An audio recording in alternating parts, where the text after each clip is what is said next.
Rubio gave you advice on having water nearby, and I guess the next filibuster you have advice on footwear? Well, yeah, but I didn't take his advice because you know what? You don't want too much water because the water eventually has to go somewhere and that you can't leave the floor. You can't sit down and you're not allowed to go anywhere. So I actually was very minimal on my water intake. What made you decide to end when you did?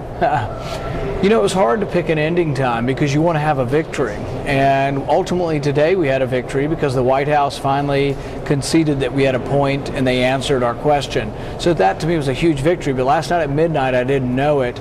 We went to midnight because we went into the next day, would have pushed the voting till Saturday.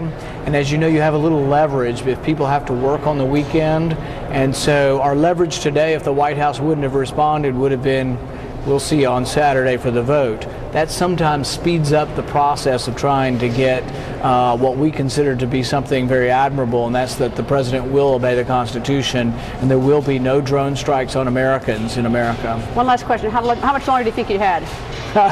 I think I could have gone maybe another hour or two, and see, I was getting energized because Senator Cruz and Senator Lee had come, and they're young and full of energy. They were all of a sudden debating back and forth the white paper, and my eyes were a little bleary by then. But so I was energized by having their support and others on the floor. Senator, thank you very much. Nice to talk to you, sir.